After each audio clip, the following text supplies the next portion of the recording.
தமிழகத்திலேயே மிகப்பெரிய ஷோரூம் மற்றும் 20 வருட அனுபவம் கொண்ட ஈசிடெக்கின் இயர் எண்ட் ஆஃபர் ஆரம்பம். தொடர்ந்து நம்முடன் பத்திரிகையாளர் திரு சோமு இணைந்திருக்கிறார். அவரிடம் கருத்துக்களை கேட்கலாம். வணக்கம் சார், நன்றி இணைப்புல இணைந்ததற்கு. சரி, இப்ப பாமகவிற்கு சின்னம் ஒதுக்குறதுல ஒரு பிரச்சனை உருவாகி இருக்கு இல்லையா? இது எப்படி இதை நகரும்னு நம்ம எதிர்பார்க்கலாம்? நீதிமன்றம் என்ன சொல்லுவாங்க? இது இந்த கட்சிக்கு என்ன மாதிரியான ஒரு முட்டுக்கட்டை ஏற்படுத்தும் அப்படின்னு நீங்க நினைக்கிறீங்க?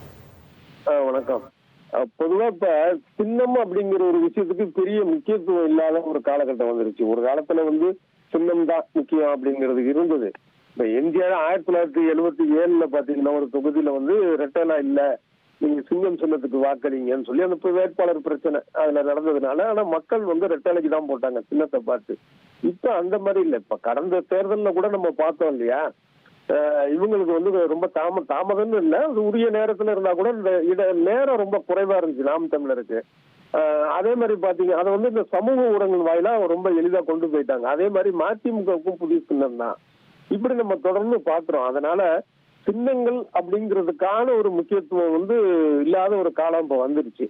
அதனால அந்த யார் அதுக்கான தலைவர், யாருக்கு நம்ம வாக்களிக்கணும் அப்படிங்கறதுல மக்கள் தெளிவா தான் இருப்பாங்க. அதனால இது ஒரு பெரிய பிரச்சனை இல்லை அப்படின்னு ஒருவேளை இது நீதிமன்றம் போய் மறுபடியும், ஏன்னா இப்ப அப்படியே கிடைத்தாலும் பாமக அன்புமணிக்கு தான் பாமக அப்படின்னு சொல்லி தேர்தல் ஆணையம் சொல்லியிருக்கு. ஒருவேளை நீதிமன்றம் போனாலும் அவருக்கு மாம்பழ சின்னம் கிடைக்கலாம். ஒருவேளை கிடைக்காட்டி கூட அது ஒரு பெரிய பாதிப்பெல்லாம் இருக்காது அப்படின்னு தான் நினைக்கிறேன் நான். இல்ல, இப்ப பெரிய பாதிப்பா இருக்காது அப்படின்ற பட்சத்துல இப்ப இந்த வரக்கூடிய இந்த தேர்தல் இது அவங்களுக்கு என்ன மாதிரியான ஒரு தாக்கத்தை ஏற்படுத்தும்? ஏன்னா சின்னம் நீங்க முக்கியம் இல்லை அப்படிங்கிற மாதிரி ஒரு கருத்தை முன் வச்சிருக்கீங்க. அப்ப அன்புமணி தரப்புல இருந்து அவர் போட்டியிடும் பொழுது இது எப்படி நகரும் சார்? அவன் புது சின்னம் கொடுத்தா அதுல இது பண்ணிட போறாரு. ஏன்னா இப்ப தேர்தல் ஆணையம் பாமக அன்புமணி தான் அப்படிங்கறத ரொம்ப தெளிவா அது சொல்லி இருக்குது ஒண்ணு. அதே மாதிரி பாத்தீங்கன்னா இதுக்கு முன்னாடில இருந்து நம்ம பார்க்கும்போது அந்த கட்சியில இருக்கக்கூடிய அந்த நிர்வாக குழுல இருக்கிறவங்க, பொதுக்குழுல இருக்கிறவங்க எல்லாருமே அன்புமணியை தான் ஆதரிக்கிறாங்க. இப்ப அவர் போகக்கூடிய இடங்கள்லாம் பாத்தீங்கன்னாலும் அந்த பேரணியை, இது தொடர் கூட்டங்கள், இந்த மாதிரி அவர் பண்ணக்கூடியதுக்கு ஒரு செல்வாக்கு தொண்டர் மட்டத்தில இருக்கு. அப்படிங்கிறப்ப இது அன்புமணிக்கான ஒரு விஷயமா தான் இருக்கும். பாமகங்கிறது அன்புமணி தான் அப்படின்னு ஆயிடுச்சு. அதனால இது ஒரு பெரிய விஷயமா இருக்காது. அவரு எந்த சின்னத்துல நின்னாலும் பாமக அப்படின்னா அது அன்புமணி தான். அப்ப புதுசா ஒரு சின்னம் கொடுக்கறதுக்கான வாய்ப்புகளும் இருக்குமா அன்புமணிக்கு? இல்ல, இவங்க மாம்பழம் தான் விரும்புவாங்க. ஏற்கனவே இருந்தது அப்படிங்கிறதுனால எல்லா கட்சியும் அப்படி நினைப்பாங்கல்ல.